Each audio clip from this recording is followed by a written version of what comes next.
Are we alone? Well, tonight we'll look into a variety of stories from people just like you who claim to have experienced a UFO sighting, encounter, or abduction. Alien artists, Pleiadians, dolphins, and UFOs. Those are a few of the stories being investigated. Our first story is perhaps the most famous UFO story of all time. Today, a half a century later, it still commands our interest. Our investigation takes us to a little town in the Southwest, a town called Roswell. What crashed near Roswell was a mystery in 1947. It's no less a mystery today. We join the voices of those who ask that the truth be told. Was it a government experiment? Was it a crashed ship from another world? Or was it, as the government says, nothing more than a simple weather balloon?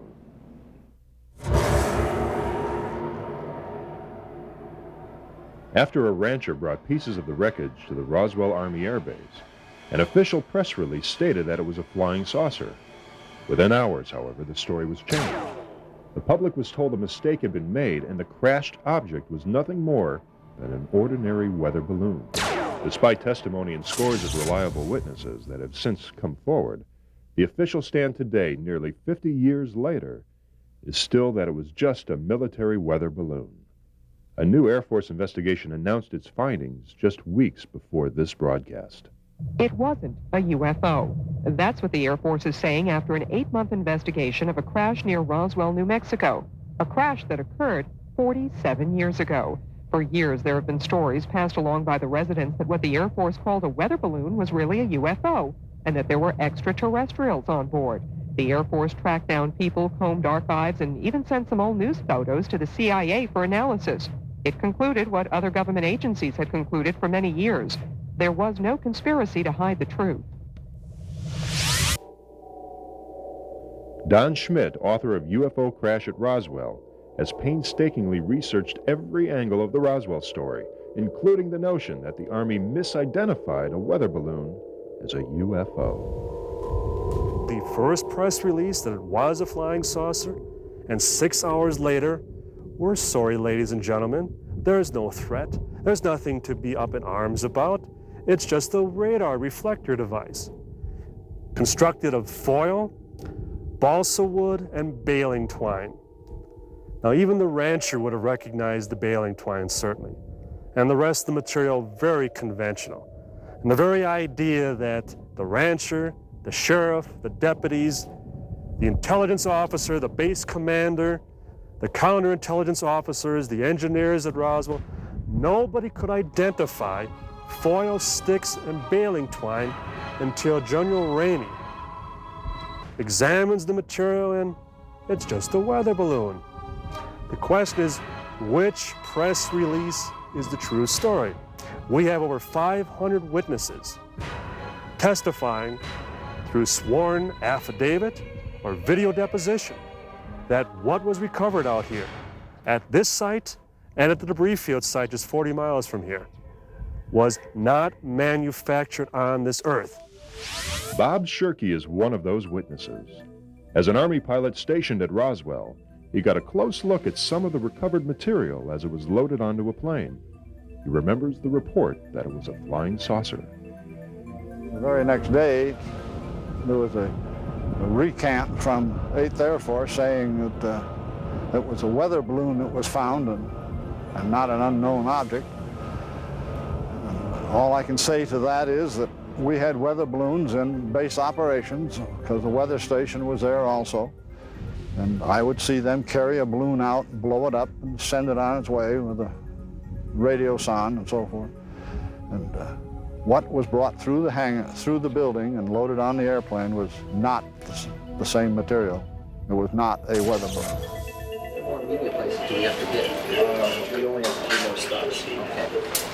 You'll get a list of them ready for me? Yes, sir. One important figure to express skepticism over the continuing balloon story is Congressman Stephen Schiff of New Mexico.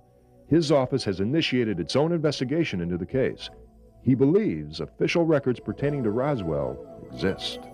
Can you imagine probably the best bomber group in the Army Air Corps saying that a weather balloon was a flying saucer? That would have been quite an embarrassment, and there should be some documentation of that going back and forth in Air Force, then Army Air Corps channels about how could this happen? You know, how could we make such fools out of ourselves if that is in fact what occurred? And I've asked the General Accounting Office to look for that documentation. I've also suggested they look at something else. There seems to be no doubt that these materials, when picked up, don't seem to have been treated like they were parts of a weather balloon. In other words, it seems to be uncontradicted that these materials were flown out of New Mexico under armed guard by military police. Now, weather balloons are not normally shipped under armed guard, so I've also suggested they look for the records as to who issued instructions suggesting that these materials be guarded at gunpoint. That is not how you'd normally see a weather balloon transported.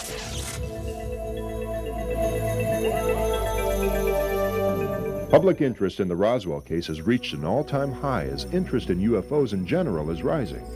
Walter Hutt was the public information officer at Roswell, whose job it was to issue the official flying saucer press release. Hutt's Army experience with public information and UFOs has been called upon more recently. A couple of years ago, he and some partners opened a non-profit UFO museum in Roswell to satisfy a growing curiosity on the subject. Radar and visual presentation from all 50 states. This thing was big. Several months ago, the Showtime cable network aired a special 2-hour movie about Jesse Marcel, the intelligence officer sent to investigate the crash. Here, the Major, played by Kyle MacLachlan, arrives at the debris-strewn ranch belonging to Mac Brazel, played by Dwight Yoakam. Anything?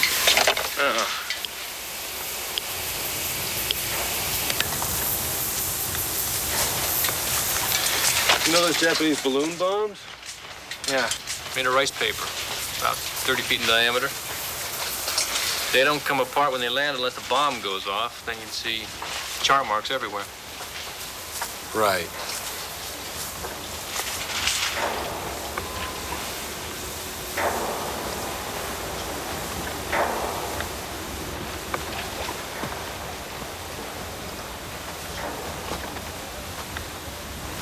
Was this gouge here before? Nope. All right. Let's just suppose Los Alamos or White Sands launched some ultra-experimental plane, rocket, or whatever. They'd be out looking for it. Maybe they are, maybe they can't find it. That happened. Sherman, look around you. What do you see? I mean, what do you see geographically? This place may be remote by car, but not by plane. You'd have to be blind not to spot this from the air. Nobody's found anything because nobody's out looking. And that means this ain't ours. It was less than 2 years after the end of World War II. The troops had come home, America was getting back to work and coming to terms with its new position as a global power. And the Cold War was heating up. In late June and early July, there were a series of strange reports from all over the world. People were seeing unrecognizable objects flying around with inexplicable trajectories. Some appeared to be round discs, others cigar-shaped, and the stories were not just from ordinary citizens. Many reports came from highly trained pilots, both civilian and military.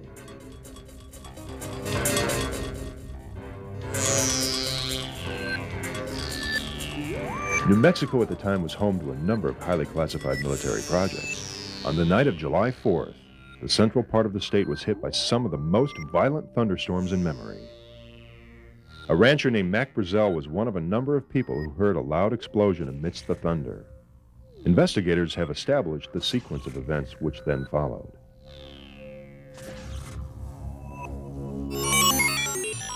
July 5th.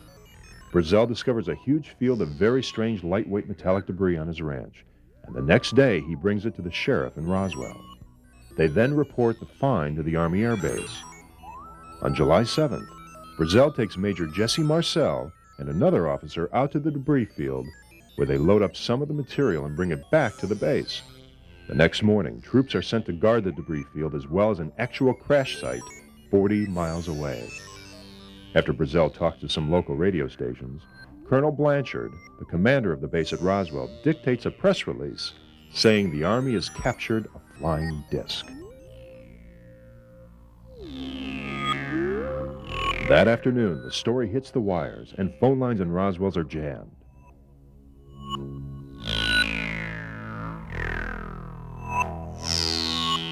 But within hours, Major Marcel is sent to Fort Worth with some of the debris, and there, General George Ramey gives Marcel some remnants of a weather balloon. At a hastily arranged press conference, Ramey says his officers had made a mistake, and the crashed object was in fact nothing more than a weather balloon with an attached radar reflector. And so the case was closed. Everyone moved on to other things. Just 2 months later, the attention of the nation was riveted on Chuck Yeager, as the man with the right stuff broke the sound barrier and our own space program was officially underway. Whatever happened at Roswell was quickly forgotten by all, except those who were actually there. This was right after the war. I say right after, it was a year and a half, but even so, everyone who'd been in the service during the actual war period had been always told, don't talk to anybody, don't tell them what you're doing, et cetera, et cetera. I think you've got to take a couple things into consideration. The 509th was a very highly classified organization. They were the only ones in the world capable of handling and delivering an atomic weapon. If you didn't have a need to know, you didn't ask. I was a bombardier, amongst other duties.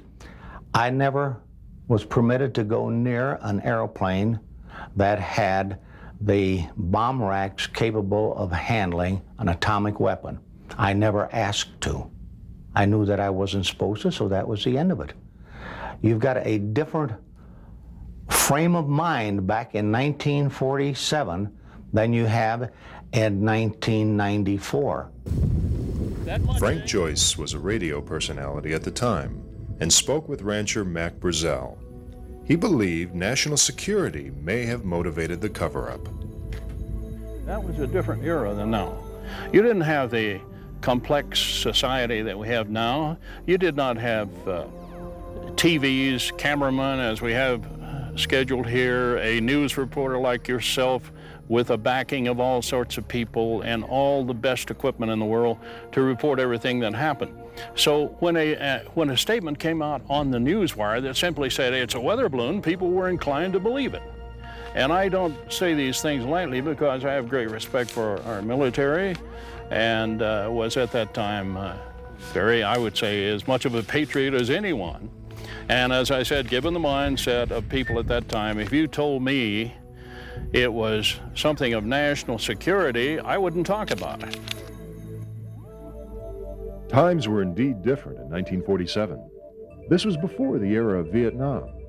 The 60s and Watergate had not happened, nor the recent savings and loan scandals.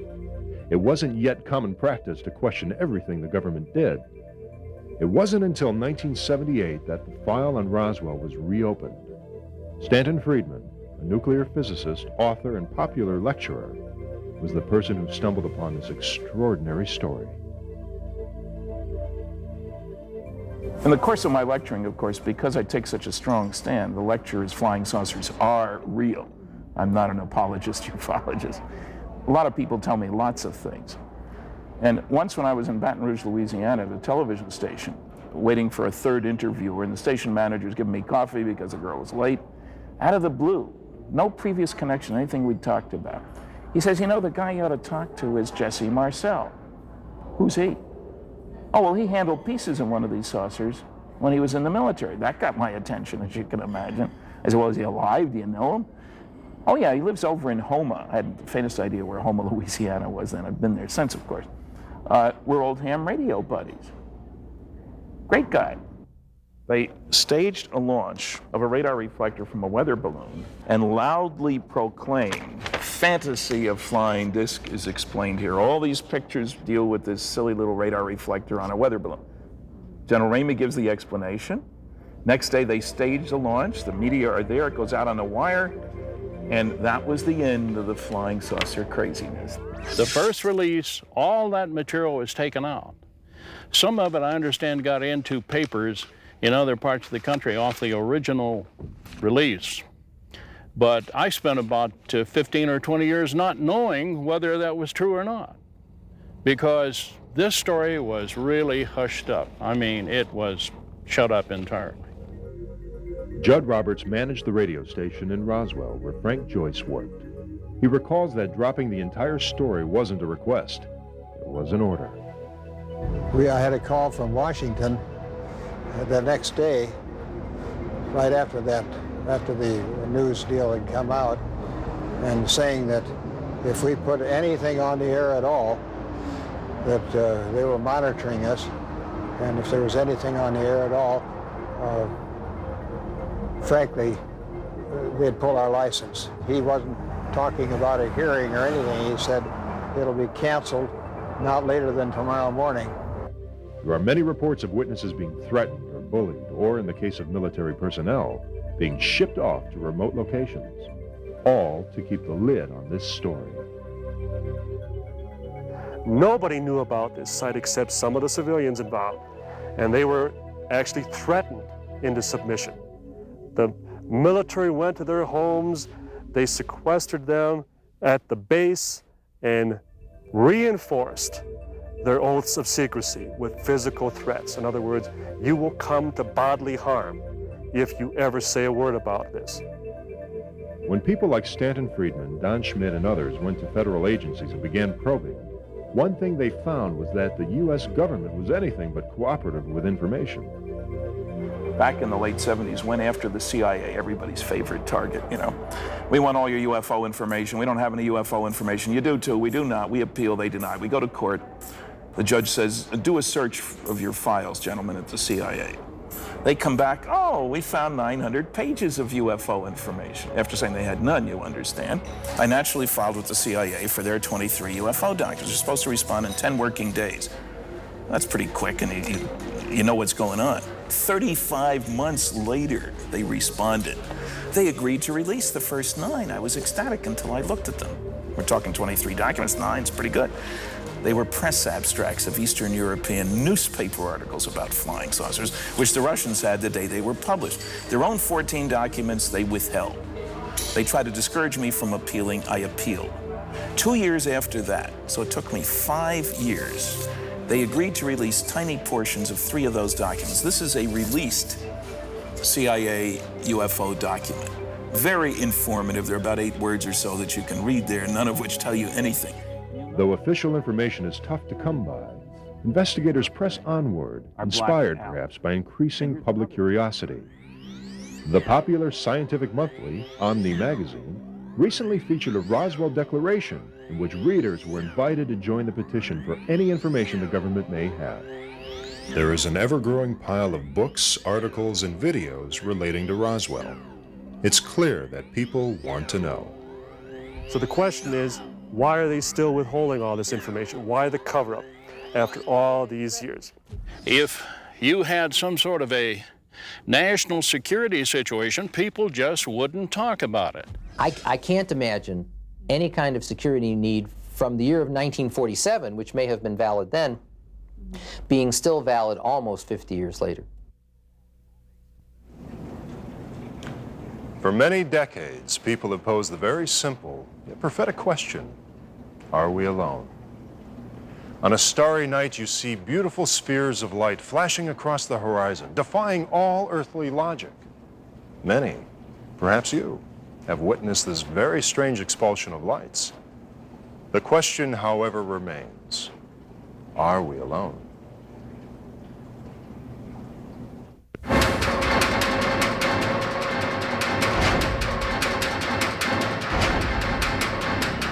UFOs had been visiting the planet Earth before recorded history, and this goes clear back beyond even the Old Testament, which is dated by Archbishop Usher as 4000 BC. The modern UFO phenomenon, or should I say the modern UFO wave, began in February of 1942 with an incident called the Battle of Los Angeles, in which a UFO actually parked itself over the city of Culver City for a period of several hours, and a photograph of this object actually appeared on the front page of the Los Angeles Times and the Wall Street Journal at that time. And then, of course, the later incidences began to occur with the crash of what we believe to be extraterrestrial saucers outside of Roswell, New Mexico, and then the famous sighting of Kenneth Arnold over Mount Rainier, who coined the term flying saucers, which is where we get the term flying saucers today. UFO sightings have taken place over major cities and in full view of many, many people. For instance, the one that was taken over San Francisco, California. We have pictures of UFOs that were taken in formation, if you please, over Washington, D.C. And then there were some over Baltimore. There were some over Miami, Florida. Some over Chicago. Some over New York City, seen by many, many people. Only these particular sightings, for some reason, did not make the front pages. Since the sightings in Mexico City began, we have actually had more mass sightings by more people. A pair of rather large flying saucers actually parked themselves over Mexico City, were videotaped from hundreds of different locations, and were witnessed by close to 27 million people. Gulf Breeze, Florida is particularly hot right now. Fife, Alabama. There are areas in Wisconsin which are very, very rife with activity. Just recently in the media, there have been places in Michigan, along the lakes there, along Lake Michigan, on the eastern shore of Lake Michigan, in which there's been a mass amount of activity. For many years, there was activity at a place called Area 51, which I personally had blown the lid off of and investigated, and I believe a lot of that was military activity, and I believe it was moved in the early part of 1994. One of the hot spots on the desert as far as UFO communication and landings and sightings are concerned seemed to be the high desert area in Giant Rock, right near Yucca Valley. That seems to be a place where people congregate by the hundreds, and they do see some strange things out there. Another place is on the edge, which is called the mailbox area of Area 51, not too far from Las Vegas, Nevada. You will see things in the sky that defy human imagination. By about 1986, 87 or so, there started to be some very unusual things that were spotted around that area, which led us as researchers to begin to investigate this wave of UFO activity. And it got to the point of where I could take a group of people out there, and we would camp out by the fence just on the other side of the border of Area 51 and basically see flying saucers, flying virtually on a timetable basis every Wednesday night from about 6 p.m., 6:30 p.m., or whenever the sun would set until about 9:30 or so, and then starting up again about 4:45 a.m. Thursday morning the next morning. In the files of the National Investigations Committee, we have quite a few reports on the famous Roswell, New Mexico sighting. Now, it appears that though this was perhaps one of the most widely acclaimed evidences of a UFO governmental secrecy and cover-up, the facts pertaining to that particular sighting are so uncanny because you had witness after witness after witness after witness attesting to one particular story, and the Air Force investigators and the press following the Air Force investigators more so than the individual witnesses concocted a story that was nothing but a collapsed weather balloon. Following the rules of evidence, there is no doubt in my mind nor in the minds of any individual with an ounce of brain who reads the report exactly as it happened as opposed to the report of the cover-up. There was a crashed UFO on the outskirts of Roswell, New Mexico. What exactly constitutes proof? I mean, nothing counts.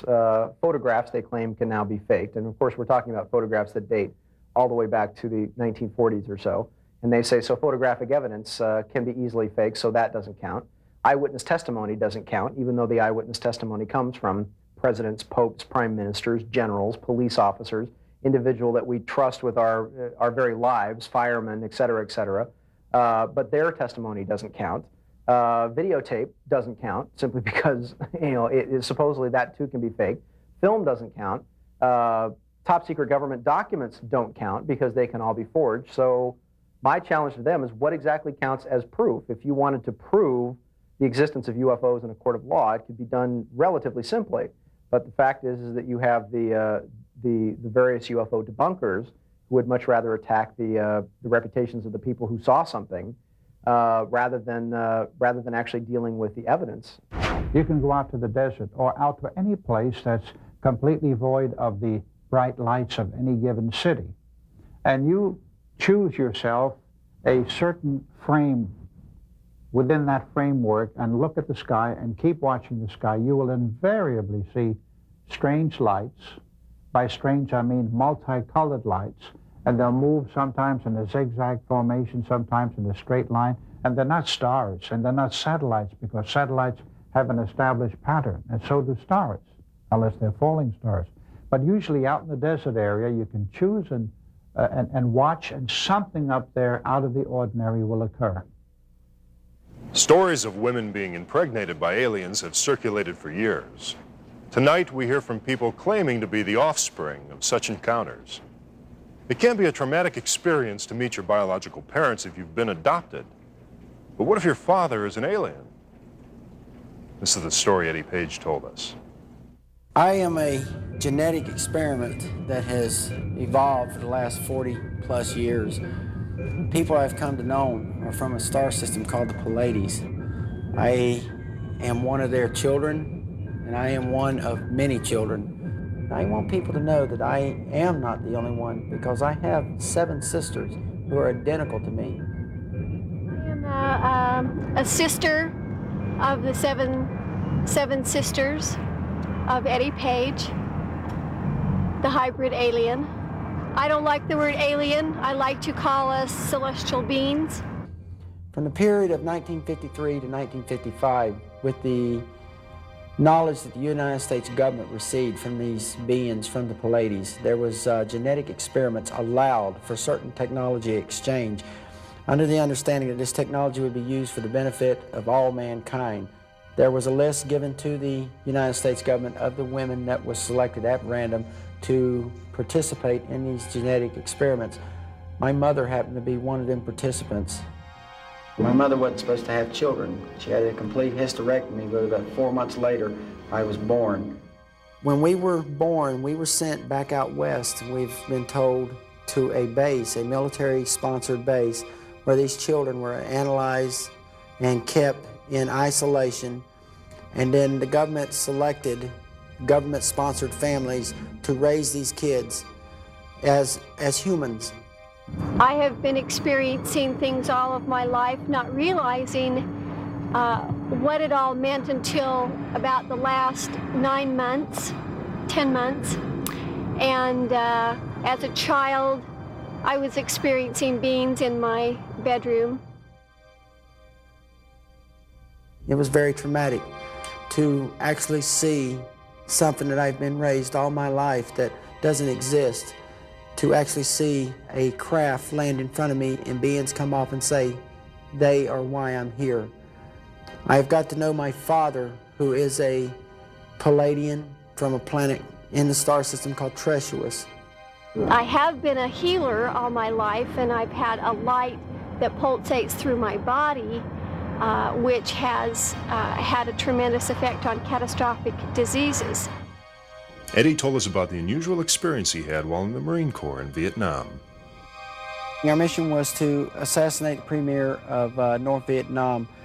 At this time, there was 12 of us that sent out on this reactionary team, and we were, something went haywire, and every one of us got killed.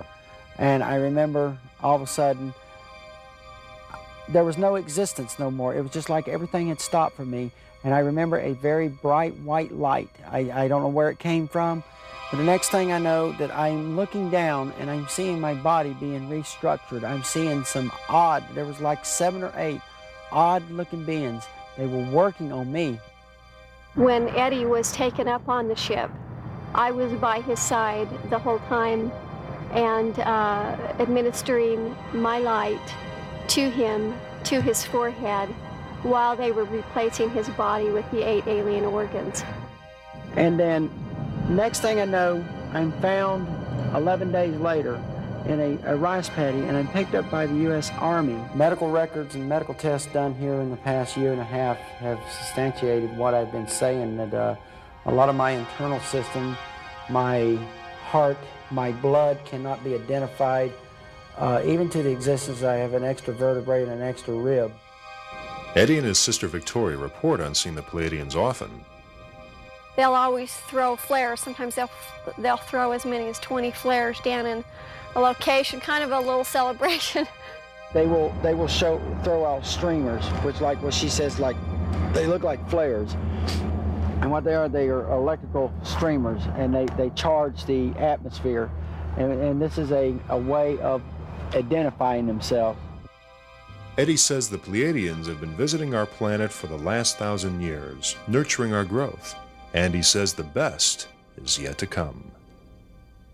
I will tell you, probably in the year 1997, there's going to be one of the most beautiful announcements in the world has ever known. It's going to be the greatest event that mankind has ever known. Close encounters of the fifth kind is a subject more people are talking about. But not everyone believes stories of contact or abduction by extraterrestrials. Are they made up, or are some really communicating with beings from another dimension? Well, not shaken by such experiences, two men have turned theirs into careers. Artists from different eras have depicted images from people to impressions to dreamlike visions. Modern-day artists are filling a void in the art world.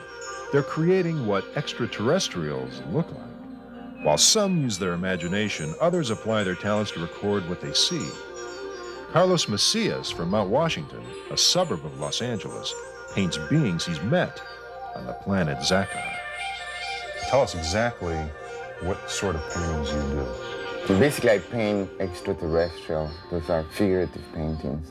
I paint energies, energies and that are conveyed to me in the form of the shapes that I paint. When did you first start having these visionary experiences? How long ago? My first experience was in 1972. I was in Nicaragua during the earthquake, and I started to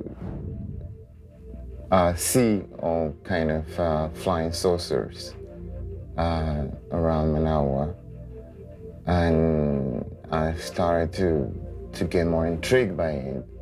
And as I did more and more, I started to feel messages, extraterrestrial messages.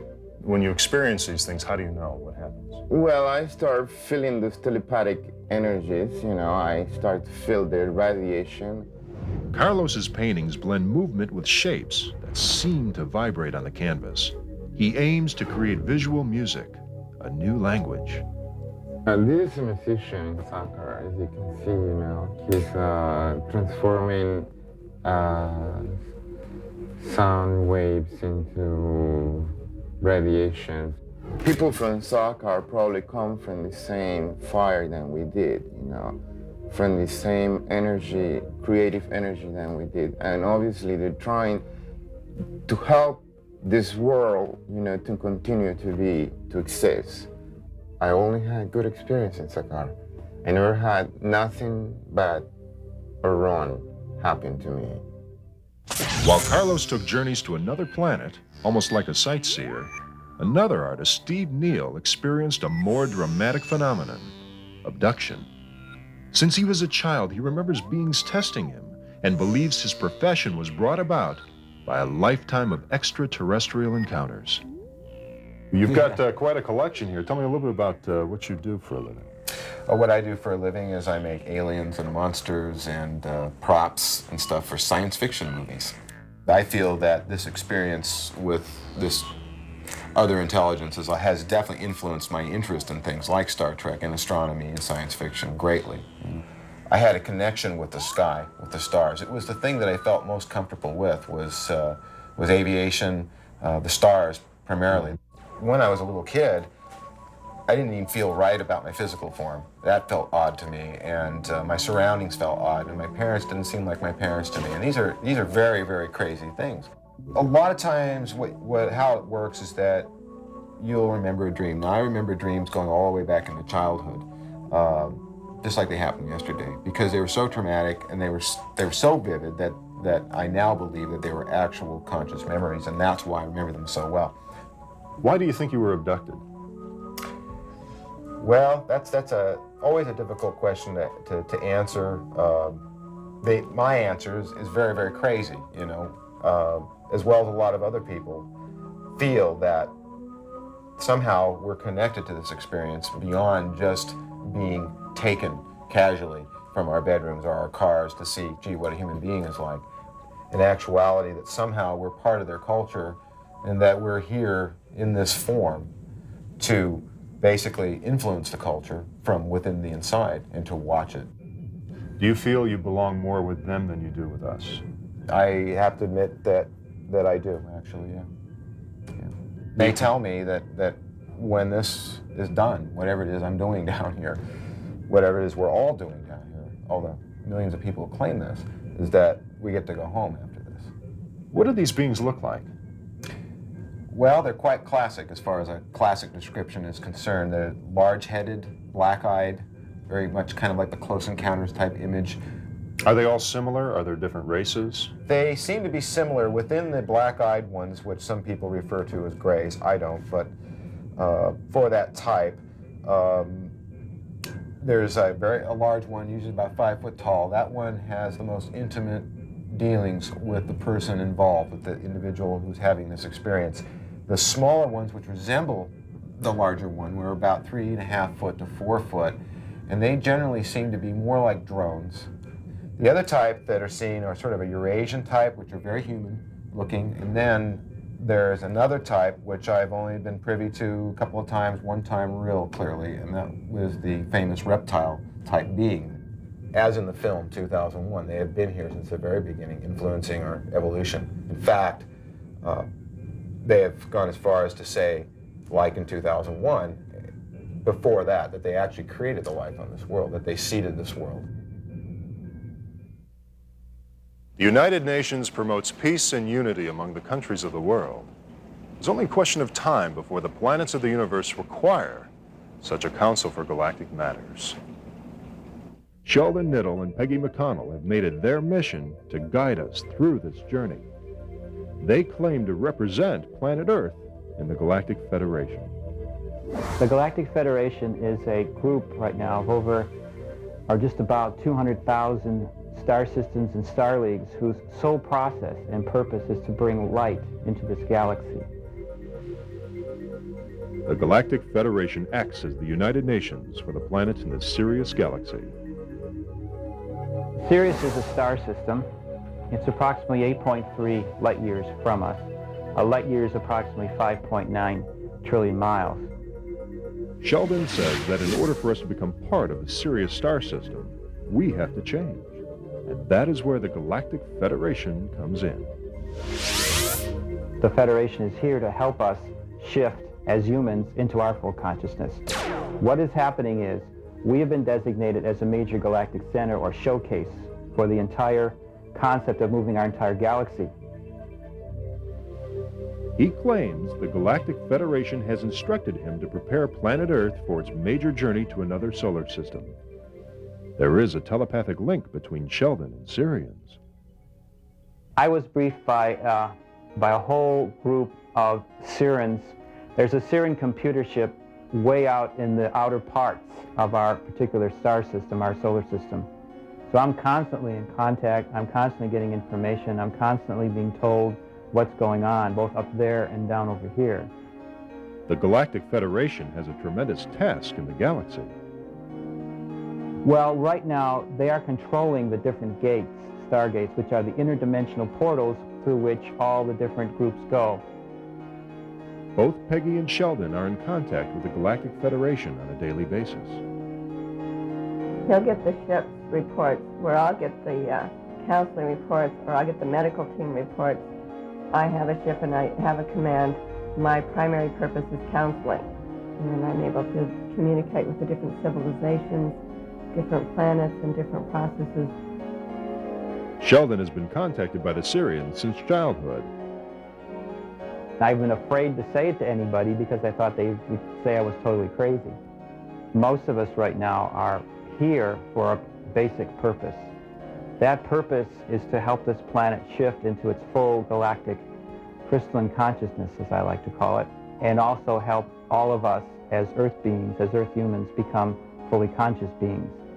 Reaching full consciousness means major changes in our outlook on life and in our physical bodies. As planet Earth's electrical and magnetic fields collapse, the atoms and the composition of the DNA in our bodies will be modified to form a new body. We will not be living in the third-dimensional reality, but in the reality of the galactic light.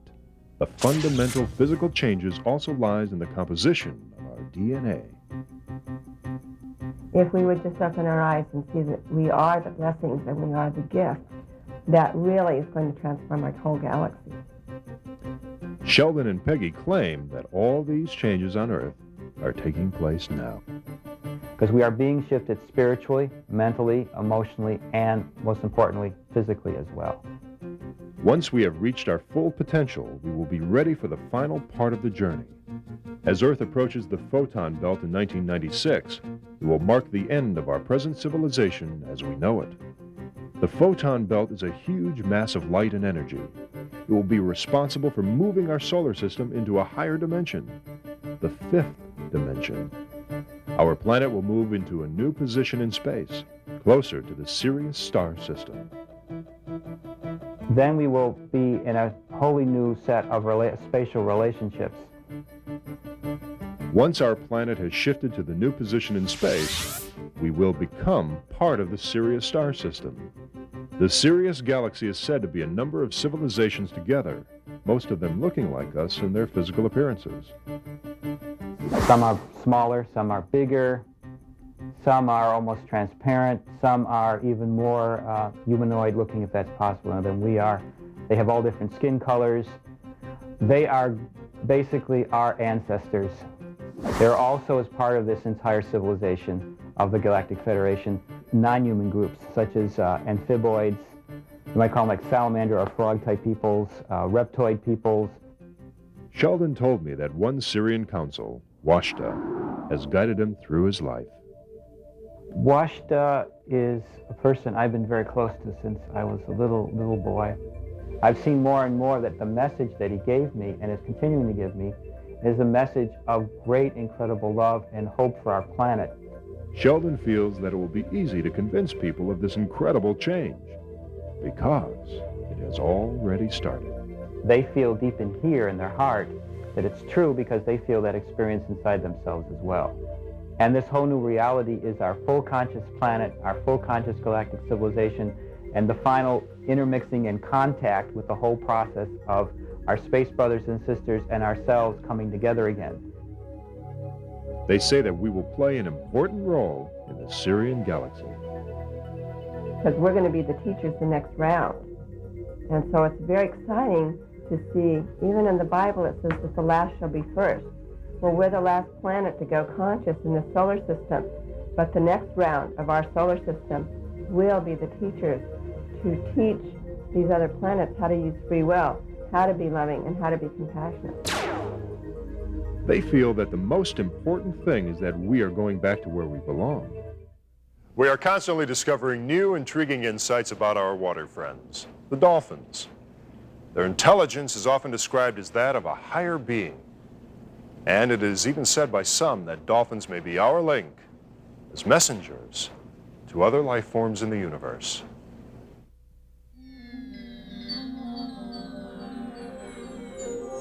Dolphins and whales. The ocean is their playground, and myths and tales about their extraordinary abilities have been proven to be more than pleasant fantasies. People claim that dolphins and whales are here for a purpose, that these sea mammals possess the answer to questions about mankind and the universe. Everybody is intrigued by these graceful, friendly mammals. A few people have made it their lifelong mission to explore the existence of dolphins. Tricia Lamb-Fauerstein is one of these people. One morning in December of 1992, I woke up and I was suddenly overwhelmed with the need to learn everything I could about dolphins and whales. What Trish experienced is known as the call of the dolphins. It can happen through a dream, in a vision, or simply out of the blue. There is no explanation. Only if we could accept that dolphins and whales have an ability to communicate on a level that is beyond human comprehension. There's a lot of channeled information that indicates that dolphins and whales came here from Sirius. Some say that they were godlike beings on Sirius and that they came to this planet to colonize it and take care of it. One of their many functions on Earth is believed to be that of record keepers. Whales and dolphins were sent here to store the history of this planet, of humans, of dolphins and whales, and all other beings. Interaction between humans and dolphins has shown mysterious healings in humans with emotional problems like depression, fear, pain. People are stunned by the cases where disabled and autistic children improved greatly after spending time with dolphins. With their sonar abilities, they can actually see into your body. They can detect problems, imbalances in your energy field, and then they beam back a frequency that helps to bring you back into balance. Another function they have is interdimensional travel or intergalactic travel. Supposedly dolphins and whales can take on their light body and travel anywhere in the galaxy or to any dimension they want to. With the capability of interdimensional travel, it is said that dolphins transport humans from this realm into the afterlife. As record keepers, guides, and healers, the purpose dolphins and whales have seems never-ending. Even Carl Sagan has pointed out that we have living right here on our planet an extremely intelligent and sensitive alien intelligence that lives in our waters. If this is true, maybe dolphins and whales are introducing us to new ideas and possibilities. What started out as a weekend outing turned into an unexpected adventure for Steve and Sandy. It involved the sighting of a UFO. The difference is that dolphins played an enormous role in their experience. One evening, they decided to go to a campsite on a hill, close to a remote stretch of the beach. And it was pretty late when we got there, so no one was around. And we hiked up a little bit farther to see the view of the ocean. Finding the perfect spot, they decided to settle down for the night. We were relaxing, talking, and looking at the ocean from the mountain. And I thought I heard something. Do you hear that? Yeah, I'm wondering if it was just me hearing noises. It's getting louder. What do you think it is? It sounds like dolphins. Dolphins? Well, it seemed like they were talking to us and they were trying to tell us something, what we didn't know at that time. Yeah, and I grew up around here and we always heard them cackling. And the strangest thing ever happened. What is it? I don't know. We saw this huge ball of light, reds and blues, and the light was glistening right over there on the water, right where the dolphins were swimming. What is it, Steve? Jeez, I don't know. What is that thing? And you know, we couldn't believe what we saw. Let's get out of here. Yeah, let's get out of here. It really freaked us out, and we just sort of stared at it. You know, and then the panic set in of what was happening. Steve and Sandy told us that it would take them a long time to accept what happened to them. Even today, they are still very reluctant to share their experience with other people. I don't know. You know, everyone's heard of strange encounters. And people say that dolphins are a higher intelligence being. But all I know is what I saw. Steve and Sandy truly believe that the dolphins were connected to the UFO they saw, as if the dolphins wanted to prepare them.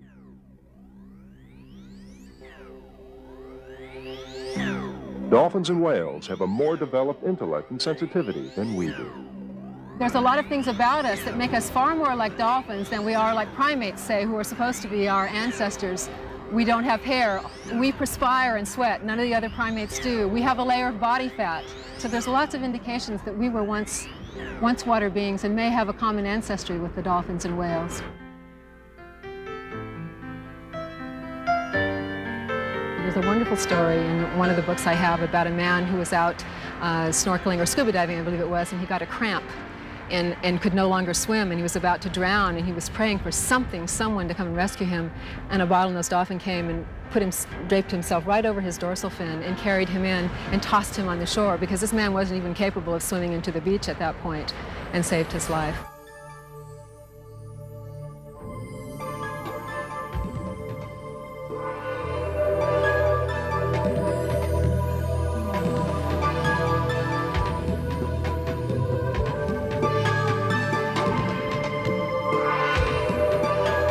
Whatever dolphins and whales represent, we are constantly reassured by their harmonious presence.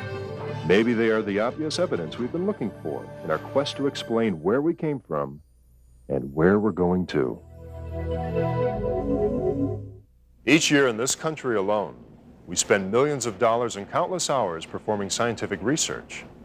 But are we actually unwilling participants in an even larger research project conducted by extraterrestrials? Although our government continues to deny any knowledge of beings from other worlds, many citizens not only say extraterrestrials exist, but they say they've actually had personal contact with them. In fact, many say they've had the sometimes terrifying experience of being abducted by them.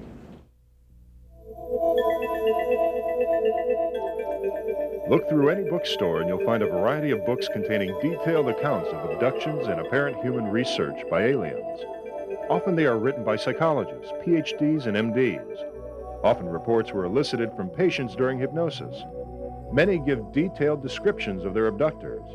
Some have made intricate sketches from their memories, and some abductees even maintain that they were impregnated and gave birth to hybrid offsprings on subsequent abductions. But just imagine if you had such an experience. Who would you tell? And who would believe you? Psychologists say most abductees would be reluctant to go public with their bizarre stories. And for these reasons, those who have come forward may only be the tip of the iceberg.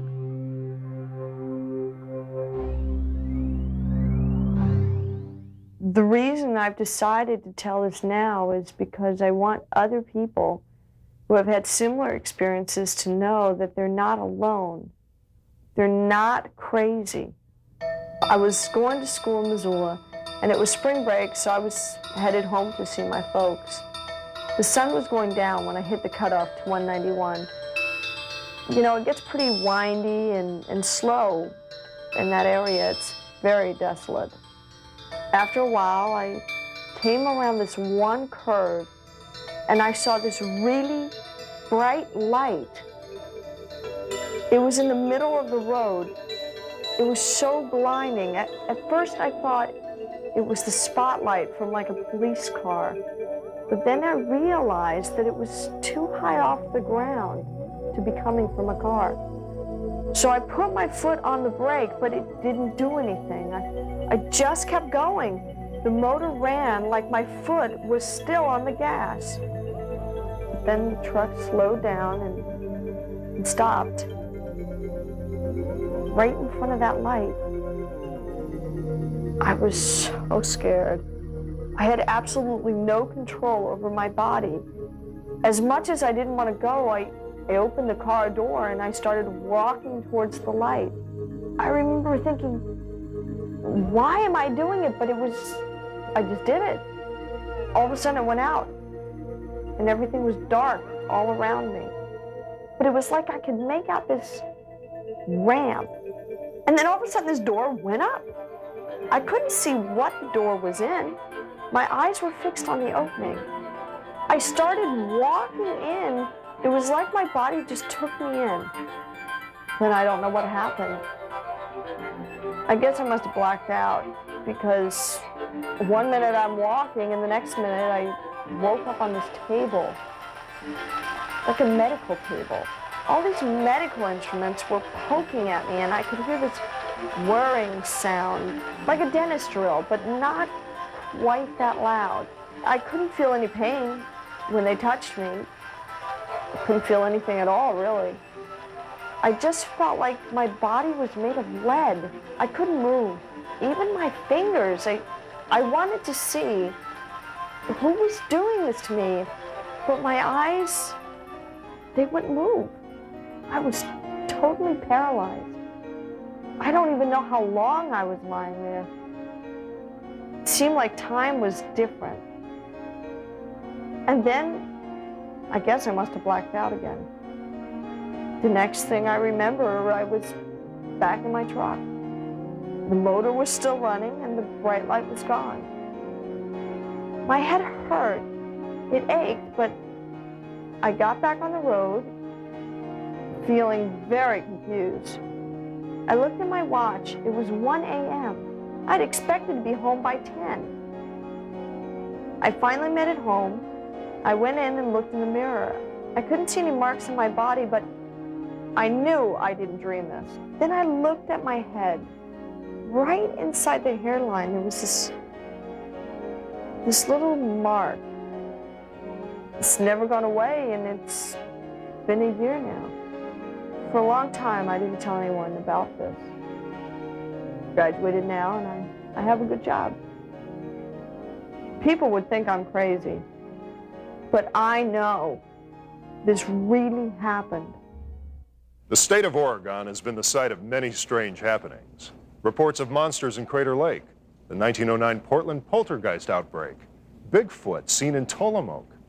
Well, we've discovered yet another close encounter here. Let's take a look.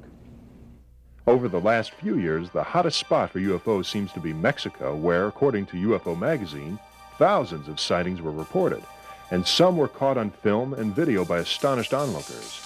Volcanoes are an attraction to UFOs, according to researchers. They hypothesize that the ships in some way use the Earth's geothermal energy, which remains in local hotspots long after the volcano cools. Central Mexico and central Oregon have had a great deal of relatively recent volcanic activity. The landscape of America's Northwest is dominated by mainly solitary volcanic peaks over 10,000 feet. In central Oregon, several of these majestic mountains are clustered together. It is also the part of the range that underwent the most recent volcanic activity.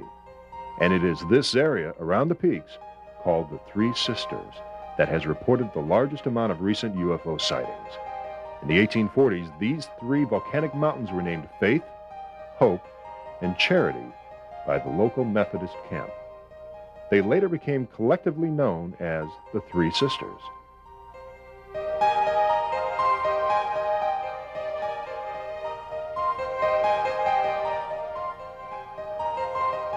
The U.S. Forest Service has designated this vast, remote area the Three Sisters Wilderness Area.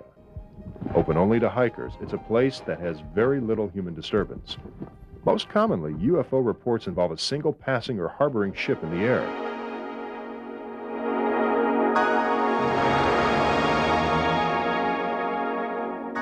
We were recently contacted by a backpacker who had the incredible experience of seeing several ships together on the ground. Now here is her amazing story.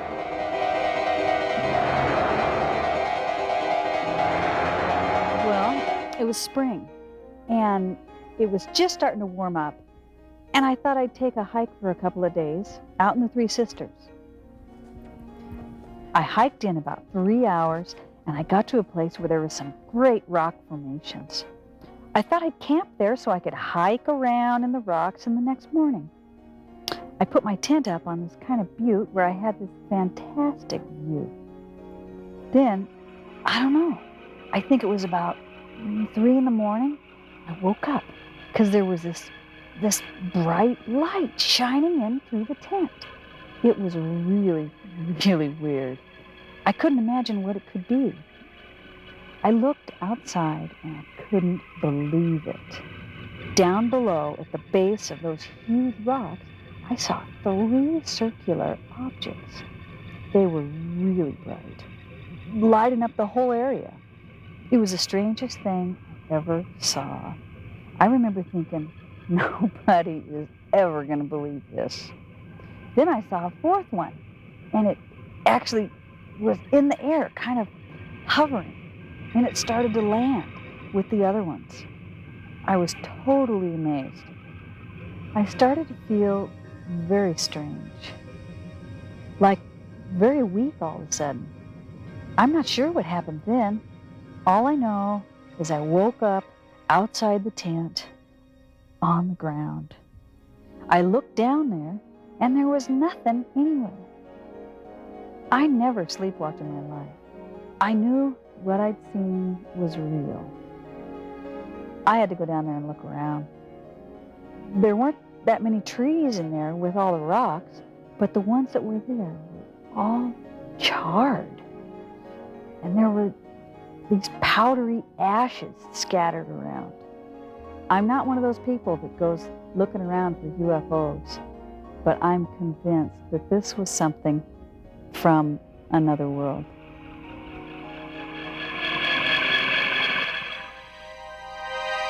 But the story doesn't end there. Only days later, photographs and videos were taken in the area showing UFOs strikingly similar to those described by Karen. This shot was snapped by a local woman from her back porch. You can see two of the Three Sisters peaks in the background. And this photo was taken by a tourist as he stood at a viewpoint area overlooking Bend.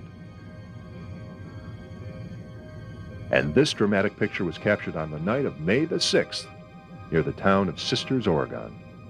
Extraordinary. But possibly the most interesting of all is this home video footage shot by a Los Angeles tourist, Jeff Kindle. When it's played back in slow motion, it's quite incredible.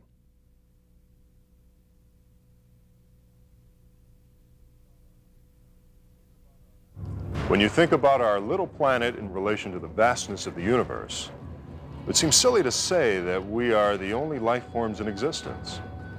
If we can agree that life in other galaxies, other solar systems, and other planets is a probability, then it would make sense that they would be interested in space exploration just the way we are. Something to think about. Good night.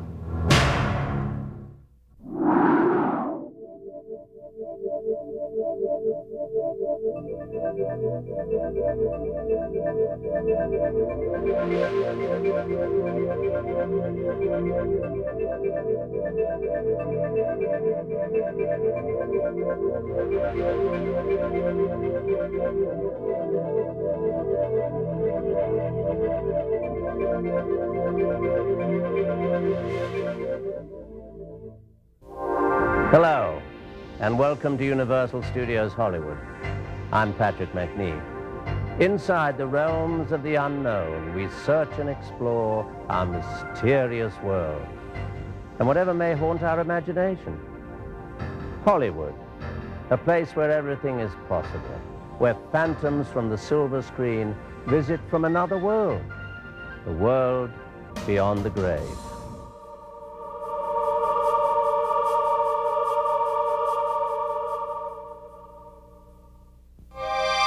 The Hollywood Roosevelt Hotel used to be the gathering place for stars during Hollywood's golden era. The hotel is rich with the spirit of Hollywood. But do Hollywood spirits still visit? During the making of the movie From Here to Eternity, Montgomery Clift lived on the 9th floor of the Hollywood Roosevelt Hotel. He stayed for over 3 months.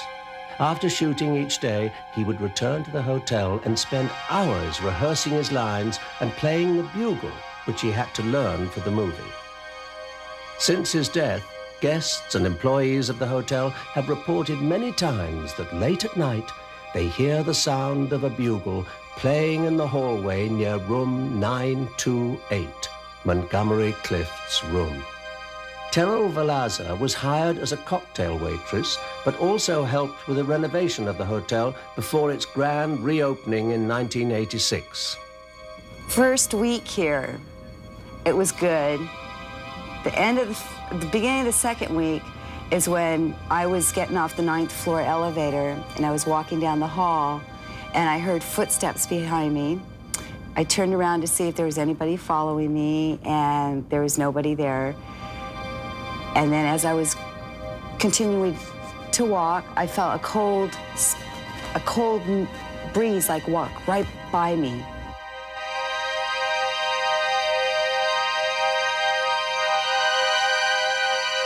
And I went down in the elevator and never went back up. What was it that brushed past Terrell Valaza in the hallway? Could it still be Montgomery Clift playing his bugle after all these years?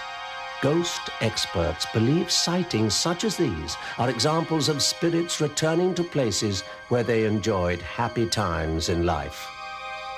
Actor Clifton Webb, who was nominated for 3 Academy Awards, lived here with his mother, Mabel. He was very superstitious, and when she died, he locked all her clothes away and never entered the room. He believed her ghost still lived there. Clifton is no longer with us either. Or is he? New tenants claim chairs move by themselves, cigarettes break, and their cats disappear. Oh, by the way, Clifton Webb hated cats and cigarettes. This is Runyon Canyon, an overgrown wilderness located in the heart of Hollywood. In 1983, the city of Los Angeles purchased the canyon and established a park on the site of a former estate known as the Pines. The magnificent estate in Runyon Canyon was first built by singing star John McCormick in the 30s and later bought by AMP heir Huntington Hartford. But the place was abandoned in the 60s and the lavishly landscaped grounds left for ruin. What was once the site of wild Hollywood parties frequented by such stars as Errol Flynn eventually crumbled and decayed. All that's left now is a virtual ghost estate. Residents say they hear sounds of a party and have seen strange multicolored lights coming from the second story of where the main house once stood. But the bizarre sightings go even further. Neighborhood resident Tracy Vivot is a waitress during the day and one of several who have witnessed unusual phenomena.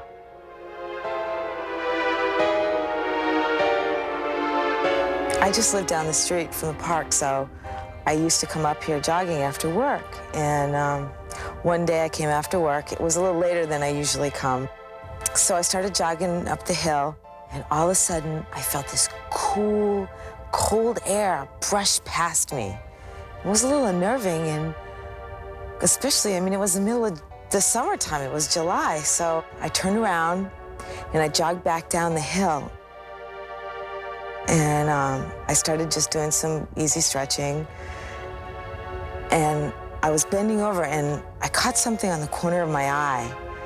And I turned and I saw this figure, this man, and he was on this bottom of these stairs, and he looked at me and he froze. And he turned around and he walked up the stairs and he just walked right off into nowhere. I mean, he vanished, and after he left, I went over to the stairs, and the stairs just end. So if it was like a real person, they would have had to jump down or something, but this ghost, or I don't know what it was, it just sort of went right out into nowhere. I left, and I don't come here anymore.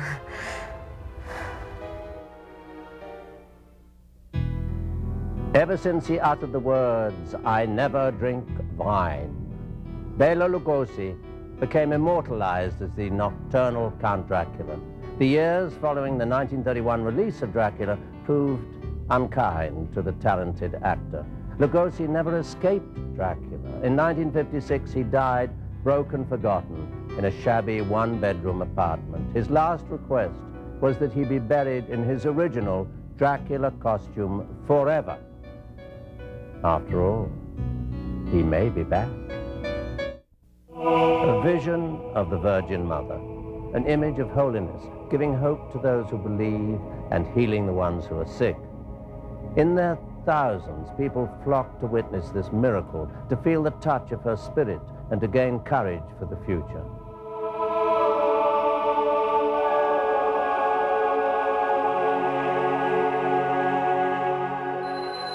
Just north of California's city, thousands flock to a small valley in the Mojave Desert to catch a vision of the Virgin Mary. Faithfully, believers and non-believers come the 13th of every month for spiritual transformation and healing from prayers and blessings of the Mother of Jesus herself. We came here in August. This is our 5th time being here today. In August we came and I didn't see anything, but my children had saw the Virgin Mary and they cried. And then we came back again in September and we saw the Virgin Mary, and I saw her myself. I saw her today. She was real small. She was looking at everybody from the sky. While some of the faithful can see the apparition, the image and messages from the Blessed Mother, known as Our Lady of the Rock, are given to Maria Paula, a pious Catholic from Mexico who first saw the vision in 1989. Her meeting with the Holy Mother was foreseen by her 3-year-old daughter, who at the time was in intensive care with leukemia. She told her mother to look for a sign in the mountains. I started climbing the mountain and saw a rock. I was going to step on the rock. I wasn't wearing shoes since I wanted to climb quickly. But this rock wasn't a rock, it was a snake. I heard a very nice sound like a fine fabric. Birds were singing, and when I was going to turn around, I heard her voice say, "No, don't look back, only look at me, and you're going to be safe. I am the Lady of the Rock, the Queen of Peace of Southern California." She came on a cloud when I saw her. When I looked over there, the sun was so beautiful. Behind her, a bright ray of light. I could see her face so clearly, her eyes, brown hair, and rosy cheeks. Her nose and mouth were the most perfect things you could see.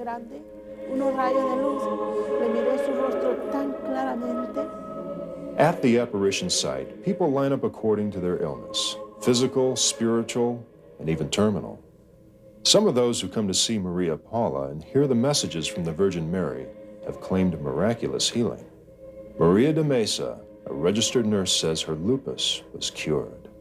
Maria Paula prayed over me. And then after that, I told Maria Paula, oh, you know, because I have lupus, you know. And then she told me, no lupus, no lupus. I said, Mama Paula, I have lupus. And she keeps on insisting that I don't have the lupus. Another woman, Frances Pondo, has experienced miraculous healing. After I got to the hospital and I was a little strong enough to come, I came. And they brought me by wheelchair, and I came 3 times. And after that, I've been coming. Did a physical change come over her while she was in the presence of Maria Paula? The first time when the wheelchair, no. The second time, I was able to stand. And then Maria Paula, she prayed on me, she touched me, and I felt heat. And then after that, I started getting better slowly. People who claim to see visions of the Virgin Mary or other saintly apparitions are put through rigorous testing to determine their authenticity. Father Juan Sentil of Our Lady Help of Christians Church describes the Church's position on these cases. Normally, when it's brought to the particular priest, the individual priest, he will have to see, first of all, that person, how's their family life? Psychologically, their stability, their emotional life. Then what are the things that begin to occur that might give indication that there's a possibility of it being on the part of the divine? And normally you'll find that sometimes humans, there's a tremendous need for attention. There's a tremendous need of being someone and to be in the limelight. There is so much confusion. There is so much neglect. There is so much abandonment. There is so much maltreatment of humans against humans that humans need some of that little supernatural, maybe to make them come back to their senses. According to belief, the apparition is seen by the devout, or those the Virgin Mary chooses. The Blessed Mother also allows herself to be photographed as a gift. But then when you have a Polaroid and other regular cameras and different Polaroids, and they're all focusing on the same section, and each one has a different picture of that reality, then you can't help but think, well, something might be happening here. The strength of personal faith and Maria Paula's healing abilities are tested almost every day. Edward Martinez came from Arizona to confide in Father Juan's terminal diagnosis of cancer. 8 weeks ago, I guess it was, I was diagnosed as having a very rare cancer. It's called phyomoma. It's a fast-spreading cancer. And they told me that if I didn't go through the chemotherapy and radiation, that I probably had about 6 months or less.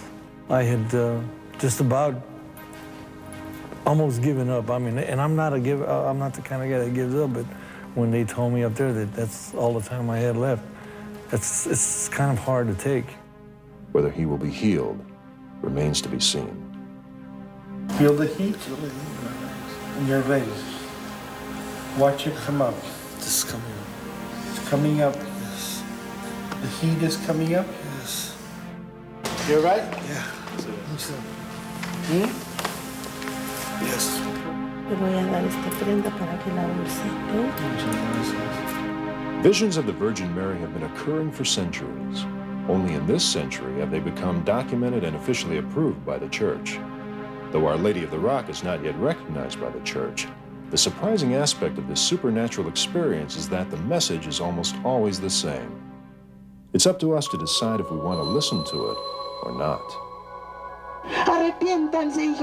Repent, my children, because time is short. Our Blessed Mother says we should be careful with our actions, for this will bring you to salvation or the loss of your soul. Let's go with caution, my brothers. Clean up the confusion of our human hearts. A vision of the Virgin Mary comes to Maria Paula once to 3 times a day. When I interviewed her, she claimed the image appeared twice and a statue of the Virgin wept. I have to, at this point, play the devil's advocate. I can't say whether I believe it or not believe it. There's many things that I'm beginning to accept. On a truthful basis, I don't need visions. I don't need to see angels. I don't need to see the Blessed Mother. I don't need to see our Lord. My faith is already set, and that's all I need. A remedy for incurable illnesses. Earth's own wonder drug in the form of a mushroom. The kombucha mushroom is used to heal diseases which modern medicine has failed to relieve. Claims of its success has surpassed all expectation. Is this fungus an overrated mushroom or a miracle of Earth?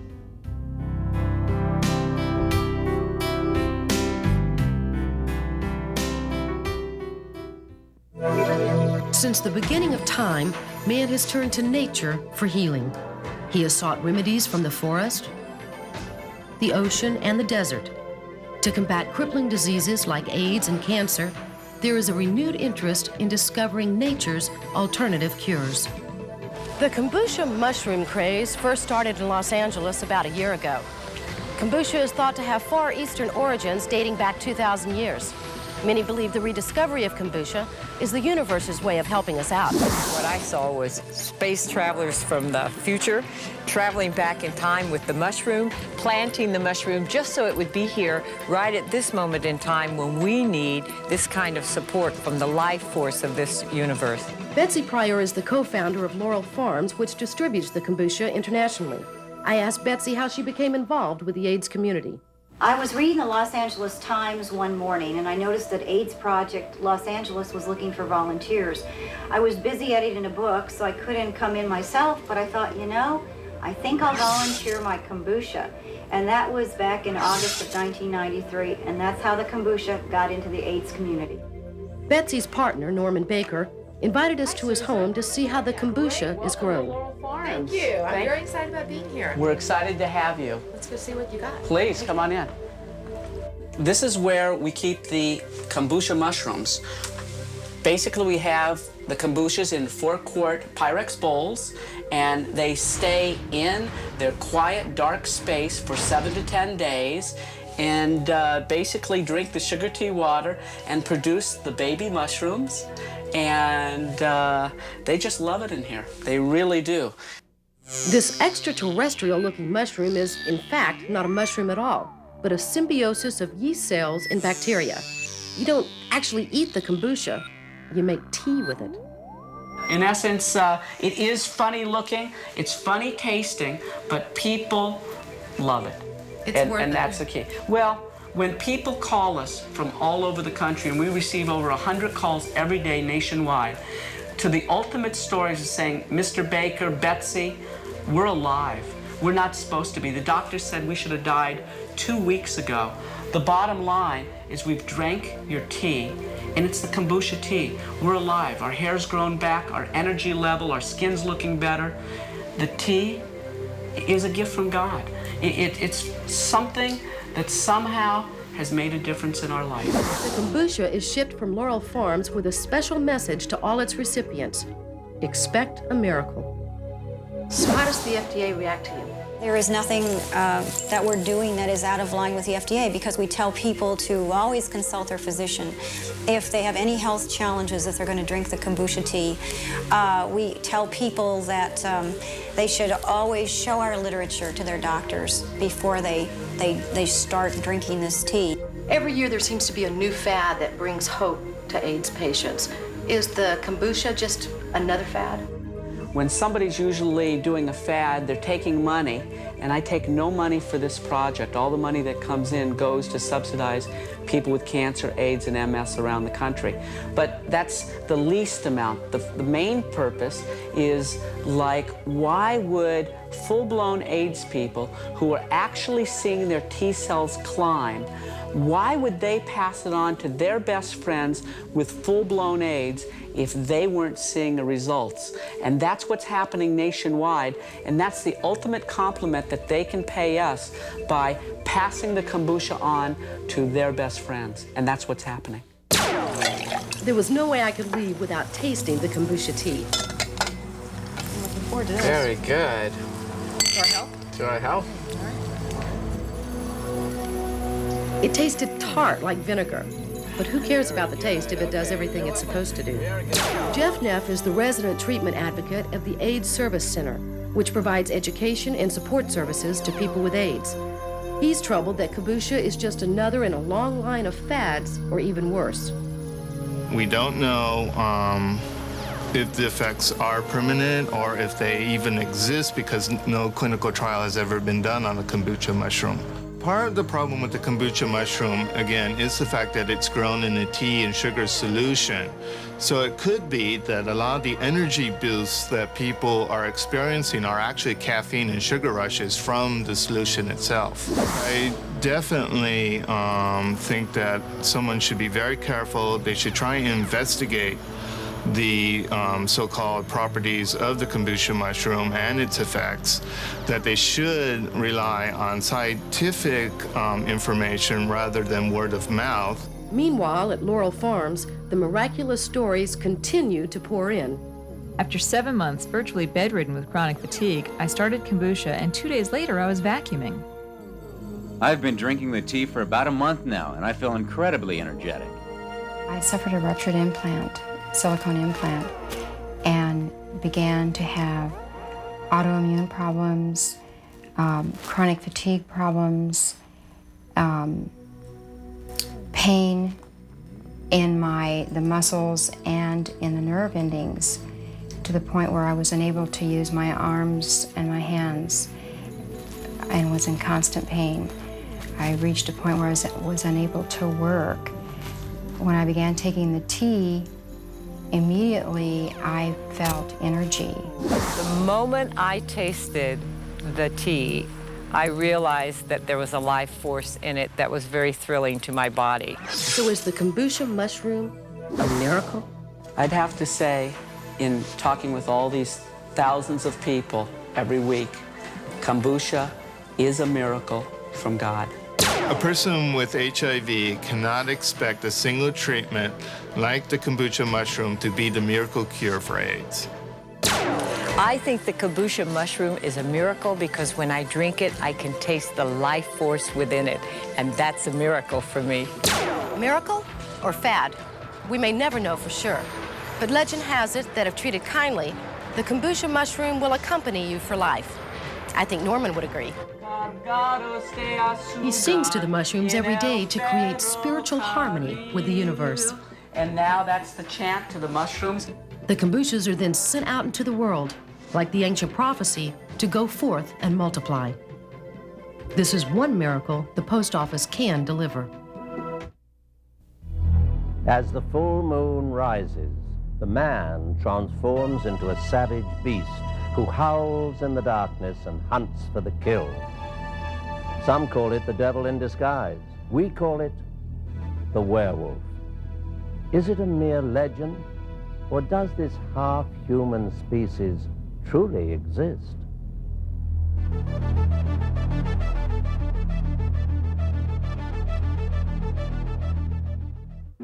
Even a man who is pure at heart and says his prayers by night will turn into a wolf when the wolfbane blooms. and the autumn moon is full and bright.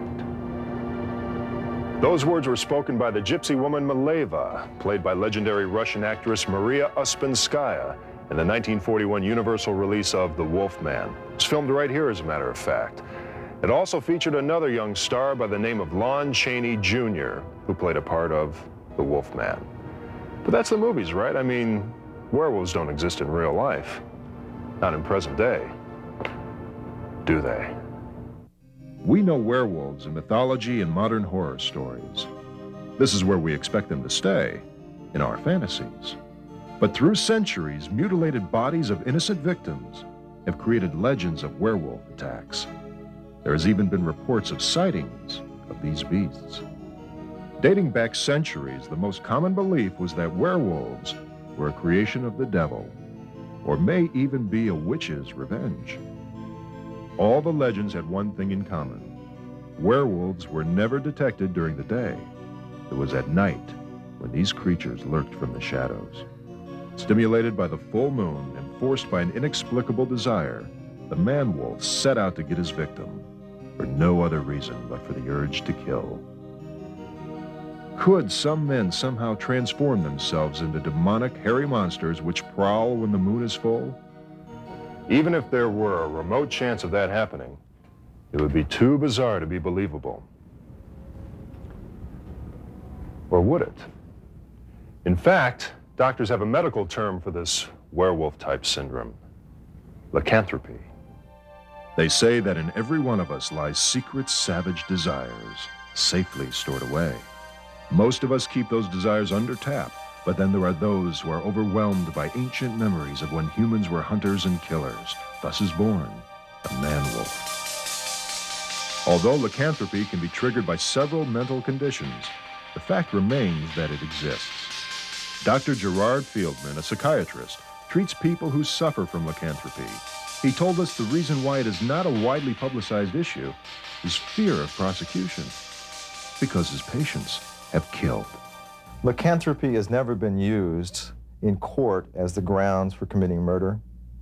With all the skeptics out there, it would be impossible to prove. Dr. Fieldman told us the killings were almost never traced back to his patients because the victims are total strangers.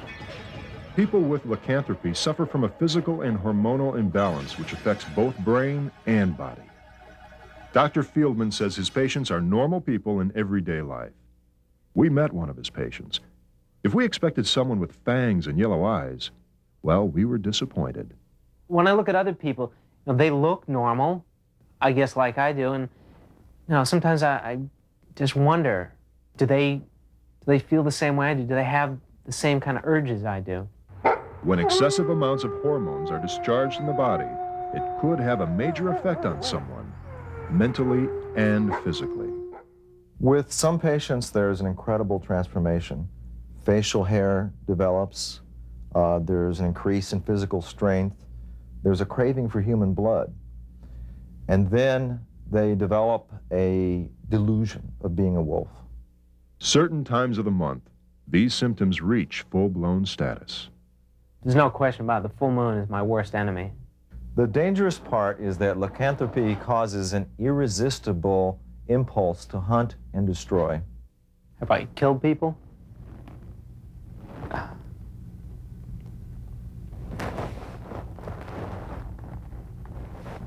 Can you ask me something else? Believe me, these people kill. It's out of their control. It's not someone just having a bad day. It's horrible. I mean, people just don't understand, the living hell that it is. I mean, this isn't Hollywood. It's not like in the movie Wolf, where Jack Nicholson gets the girl and everything works out. I mean, it's a living hell. It's lonely and it's horrible. Although our interviews merely show the possibility of so-called werewolves in modern society, no proof exists of killings in the last century by these people. But as they say, no one is prepared to rush forward and admit to senseless bloodshed.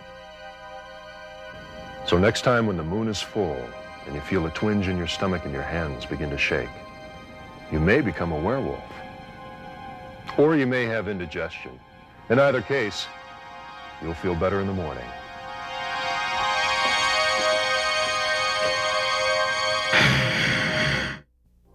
A tragic accident more than 40 years ago created a legend of little guardian angels at a railroad track. Is it possible that spirits could watch over us and protect us from potential harm?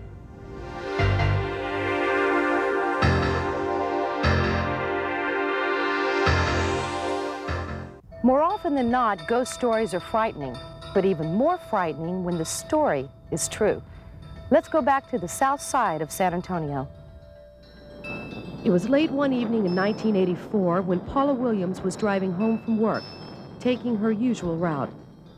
A young girl standing alone on the side of the road caught her attention. Are you all right? Do you need a ride? The girl only nodded a yes and got in the car. What's your name, honey? She gave Paula her name and pointed to where she lived. Cindy Sue. Cindy Sue was extremely quiet and seemed to stare through Paula. It unnerved her. As they drove, they passed over some railroad tracks. Cindy Sue's eyes met the sign and locked.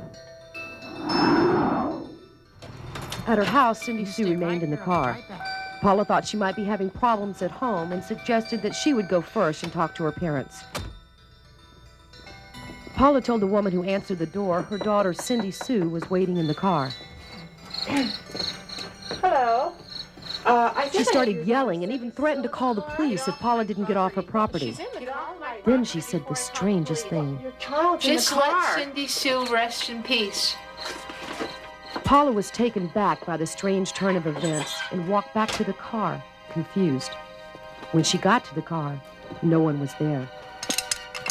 Paula remembered Cindy Sue fastening her seatbelt and locking her door. The door was still locked and the seatbelt still fastened, but Cindy Sue had vanished. It was on her way back when Paula remembered why everything felt so unsettling. It was the street names near the railroad track. All of them the names which belonged to children. Behind this discovery was the tragic tale of innocent children, and even more so, their remaining spirits. Okay, so Roy, where are we? We're out on the southern part of San Antonio on Mission Road. Now this is the famous road, right? This is the famous road where the children were killed in the bus accident back in the 40s. It was a cold but clear afternoon when a school bus was making its last delivery of school children. About 10 children were still on the bus. The bus had to cross the railroad tracks. There was no warning of the oncoming train.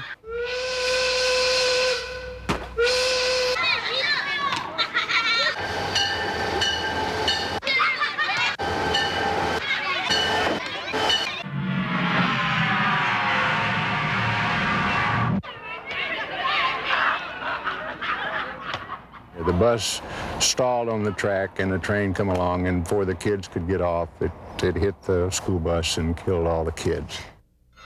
This disastrous accident started a legend that motivated many people to come to these tracks. From any of these places here, you can stop your car, completely stop it, turn the motor off and leave it in neutral, and it will pick up speed all the way till it gets across the railroad track. The strange thing about this is that the road doesn't go downhill. It doesn't even run level. If you look to the railroad track, it appears that the road is elevated. There's no question. I mean, I can see a hill going up.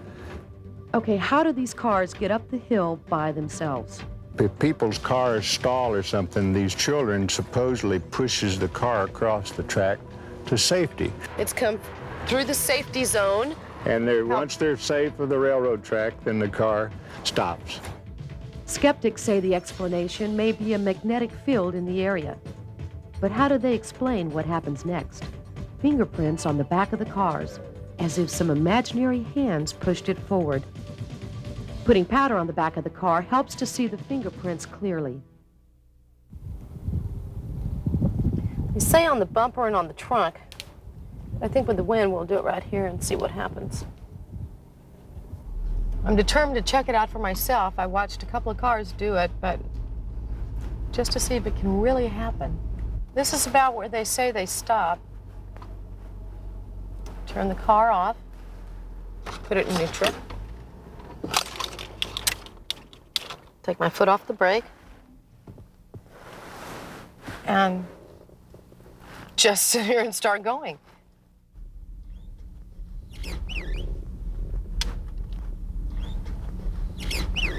And it's beginning to pick up speed. This is amazing. No hands, no feet. This car is just going on its own. Across the railroad track, I'm gonna have to brake because now we're gonna go downhill. There was no doubt in my mind the car was pushed over those tracks. Was it gravity, or was it the legendary little spirits? There was only one way to find out, and there it was. I could feel my heart beating. Possible finger marks right here.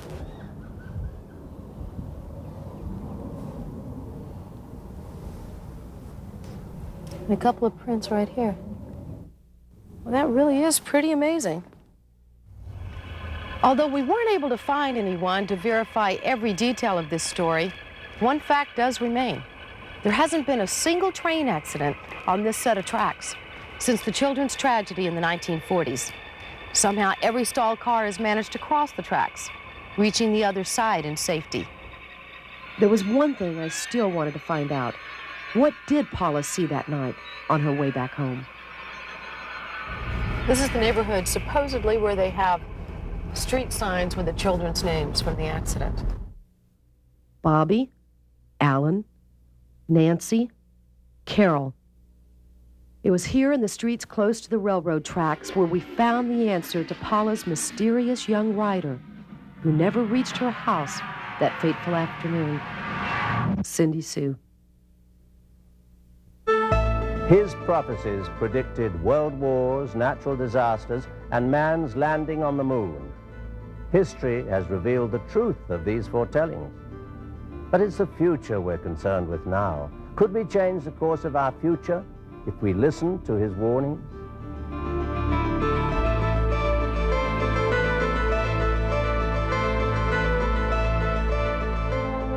Nostradamus lived in the 1500s, a time of fear and superstition, when plagues ravished the earth and the church ruled the fate of people. He had visions of mankind's terrible future and its own destruction. Not unlike our time, many people then believed that his predictions were satanic. The church would put him to trial. That's him! That's Nostradamus! You're accused of the worst of all crimes: black magic, alchemy, worship of the devil. He would continue his work, however, feeling that it was his duty to inform us of our fate, so we could change it and create a better future for ourselves. His predictions that have come true: World War I and the beginning of communism, World War II, the rise of the Third Reich, Jewish massacres, the atom bomb attacks on Hiroshima and Nagasaki, and natural disasters. He also predicted the advancement mankind would make, the invention of aircraft, the first landing on the moon, and man's constant search for answers in space. These advancements will not go without mistakes, disastrous mistakes. The Vietnam War, a war out of control, and the Challenger, a dream shattered. Dolores Cannon is the leading expert on the Nostradamus predictions today. In 1986, something unexpectedly happened to her. As a past life hypnotherapist, she conducted what she thought would be a normal past life regression. A patient went back to a past life when she was a male student of Nostradamus. Nostradamus spoke through this patient. He came through her and he said, "I have an assignment for you." He could see that his prophecies were not being correctly interpreted. He said, "The time is coming when they're going to come true." They have to warn people. If they keep on like this, they will destroy everything. Nature, themselves. Nostradamus gave Dolores the correct meanings of his predictions one by one. It took 3 years and 12 hypnotic subjects to complete the work. And we have shown now that some of the prophecies have already begun to come true. In the world's history, thousands of people were killed by plagues, epidemics, illnesses with no cures. Not unlike our own time that has been struck with its own plague, AIDS. The date of the Gulf War was given to Cannon long before it occurred. Because he said, you don't know how important this is the beginning of everything. This is actually the beginning of the Third World War. But there would be one man behind the scene during all of this time. This is the third Antichrist. Nostradamus saw 3 antichrists in the course of Earth's existence. 2 were already predicted correctly, and we know them: Napoleon, Hitler. The third has already been born, and said to be the worst of them all. Nostradamus gave Dolores Cannon a detailed description of the third Antichrist and even a sketch drawing of him through the help of an artist. He was born on February the 4th, 1962, in Jerusalem. In 1987, he was a student at an Egyptian college specializing in computers, business, and philosophy. Presently, he is in the background of everything that is happening in the Middle East. He is described by Nostradamus as an extremely handsome man with tremendous charisma. At first, he will appear as a savior and the man with all the answers. But he will be the opposite of what he appears to be. He will be the sheep in wolf's clothing. His work is secretly done now.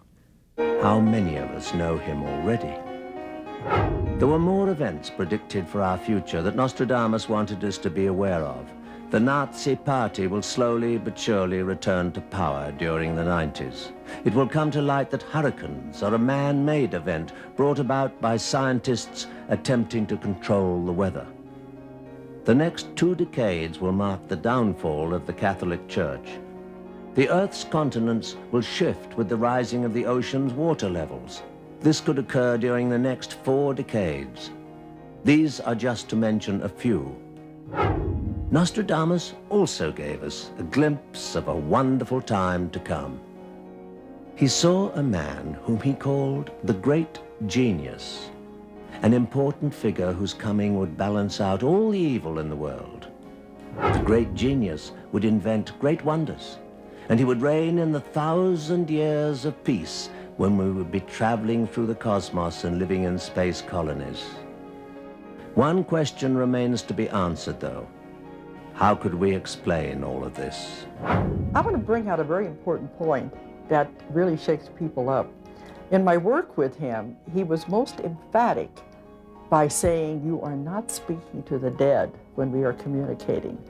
We are communicating through time. It's a concept of simultaneous time, that there is no time. Could we prepare ourselves for Armageddon?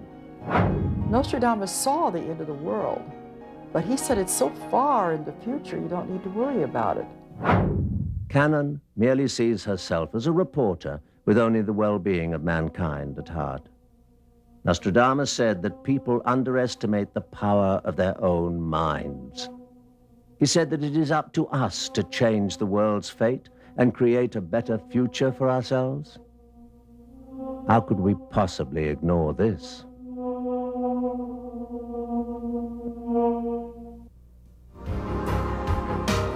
The hero's name is tarnished by a bloody glove.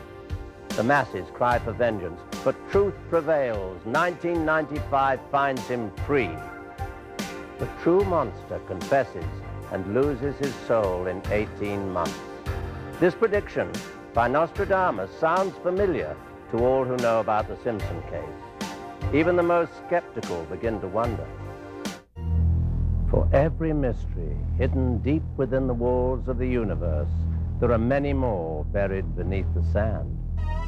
A never-ending circle of secrets just waiting to be discovered. Thank you for joining us. I'm Patrick McNee.